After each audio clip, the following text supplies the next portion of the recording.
G'day YouTube, Turbo Tristan here. We are filming yet another coilover install from Max Peating Rods. I'm kind of sick of doing videos about it, but Max Peating Rods is a sponsor of the channel. They did reach out to me and ask if I knew anyone who owns an E36 BMW specifically, and the only bloke I know is Mike Only Wraps from my last video, who helped me wrap the Civic roof. So I thought, this is how I can repay the favor. Give him a free set of coilovers for his E36 BMW, which he wrapped all by himself. I'll leave a link below to his Facebook page, but we're gonna get into it in a second. I've never worked on one of these before, so stick around and we'll show you how to set up coilovers in your E36 BMW.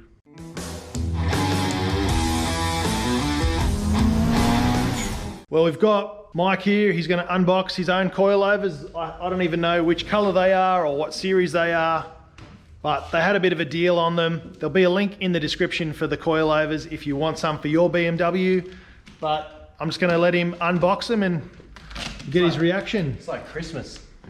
It's like Christmas, man. Oh, it's awesome. Love those Max speeders. All right, let's do it. Let's see what they gave us. So you've been hanging to drop this thing for a bit? Oh man, I've been really wanting to like drop this car for so long, but I just haven't ever gotten around to it. But thanks to Tristan. And we've got Iverson up on the roof there, just chilling. Yeah, you got to show them the real gap. Get into it, mate. Yeah, we'll measure up everything, and we'll see how much of a drop we want. Look at these, man. We've got the gold series. Oh yeah. Look at that. That's nice. I've got no idea about BMWs, but I've really got to learn because... Well, look, this is going to look great with the blue, so... Yeah, blue and yellow. Got the rears, got everything, full set. Adjusters. Oh man, this is so nice. Look at that.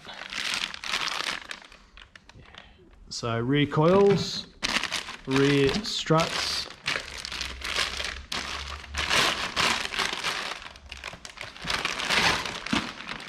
What do you reckon of the finish? I like it actually. I like the yellow, the orange, and it looks really nice. It's going to look really good with the blue. I've been needing like a whole suspension do-over because I think the back's starting to get a bit shot out, so. We're going to see when we stick it up in the air. I guess we better measure the car, take a base reading. Is that totally stock? Completely stock. So we've got 3 fingers in the front, and even for stock, it's tucking a little bit of tire in the back. The tuck in the back's pretty good. Is that how they always are? Since I've gotten it. Well, we're going to find out if there's anything special under there when we lift it up. But this here should be illegal. Honestly. Yeah, we shouldn't have shoe gap. Nah. I'll just take a measurement with a tape measure. We'll do things properly and we'll get it sitting nice and level and make sure that that wheel gap is mostly gone. Probably not all of it because it will be absolutely slammed. These are already pretty low from the factory. But we're going to get onto it. What do you reckon, Iverson? Yep, slam it. Yep, okay. All right, so base measurement in the front. We're just going to do from the ground is 65 centimeters to the tip of the guard there. And in the back, what are we working with?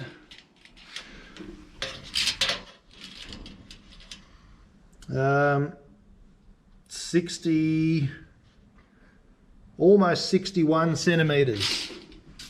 Now for continuity, you should always check all 4 corners because sometimes cars sag, and this side is definitely higher. We're at 63 there, so we're gonna have to make sure that we even out the ride. And this side as well.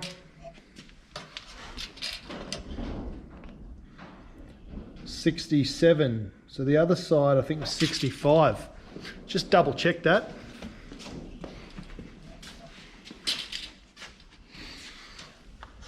Yep, 65. So The other side of the car, so the passenger side, it is sitting up around 2 centimeters, which is pretty normal.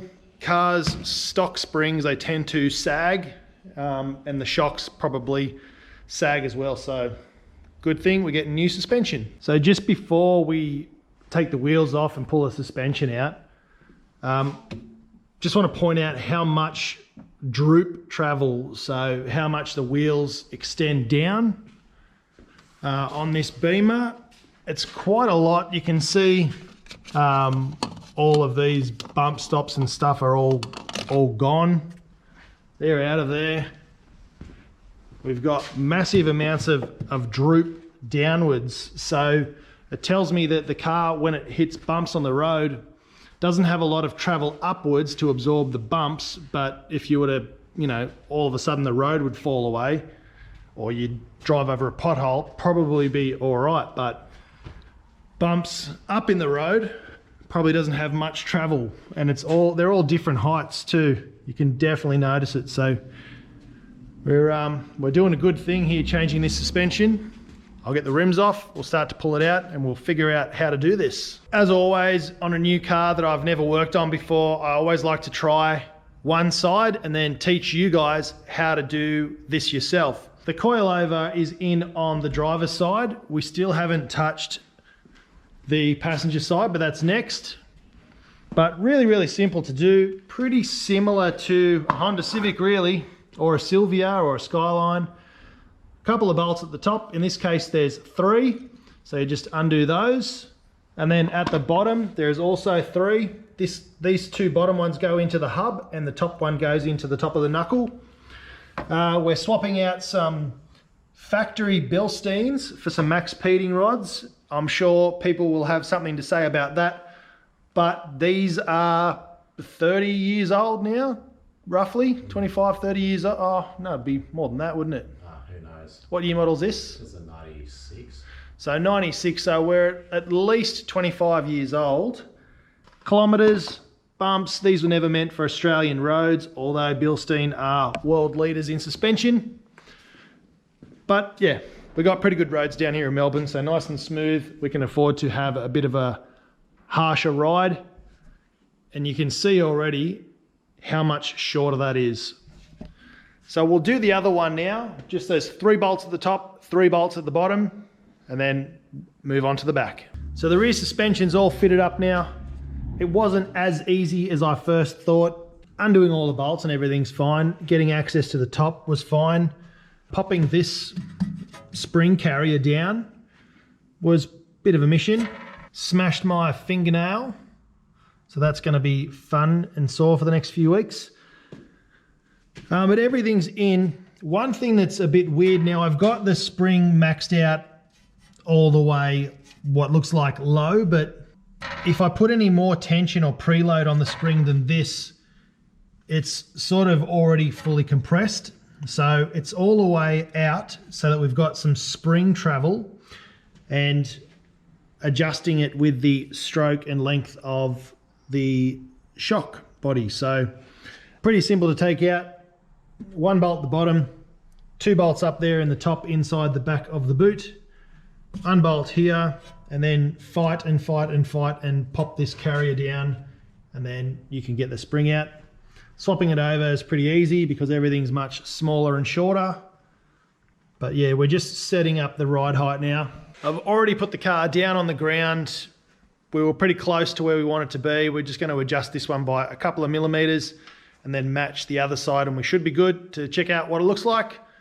But we did learn that the old shocks that were in it were totally screwed. The gas shocks, there's no gas left in them. They were pretty much all the way bottomed out on their bump stops. The one on the other side, the bump stop was just disintegrated. So yeah, good thing we're putting in some new suspension. She's all put back together, all adjusted, right where we wanted it. Not too low, but definitely way lower. There is no more finger spaces now. We're down to 1, so we've dropped the car quite a bit. Still got to get up and down driveways and gutters. The rear sits pretty much how it was, tucking tyre. Maybe it's a centimetre or you know, a finger space lower, which is pretty perfect. You don't have to worry about the back if the front gets over it. The back's sweet. Plus they always look pretty good slammed in the rear IRS BMWs. I've just taught Mike how to adjust his dampening on the shocks, which is from this dial here at the top. These are 24-way dampener adjustable. So we've set everything right in the middle. So 12 clicks from hard, so right in the middle. And he's gonna take it for a drive around for a week, see how it goes.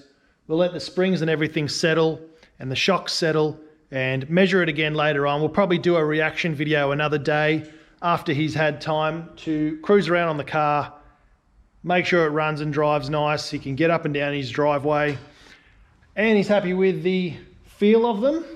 And then we'll do that another time. But for now, we've done the installation. Everything's looking fantastic. I think you'll agree. The car looks pretty fat. And he'll be out punishing the streets of Springvale. Hard parking in Daniel's Donuts. So if you see him, go and say hello. But what do you reckon, mate? Looks so sick, dude. Like, honestly, it's just, yeah, slamming it. I love it. What can I say, man? I'm really grateful for Tristan getting me the coilovers. Yeah, super grateful, man. I really appreciate it. No worries, and you're just putting the carpet back in the back that you had to undo to do the nuts and bolts at the top there. Yeah. So we'll let him do that. I'll clean up my garage and then we'll call it a night. Thanks very much for watching. Thanks to Max Peating Rods for supplying the coilovers again. We've done 1 million of these installs on the channel and frankly, we probably don't need to do any more.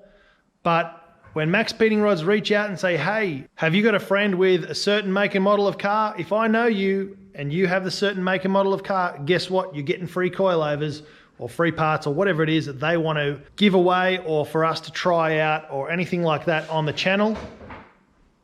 So if I hit you up and say, do you want some free parts for your car? Make sure you say yes. In the meantime, don't forget to spool up, like, share and subscribe if you want to get yourself a set of Max Peating Rod coilovers or a turbo or anything else. One of these bad boys, Wuhan war whistles. Jump on the link in the description and you'll get yourself a nice big juicy discount. Cheers.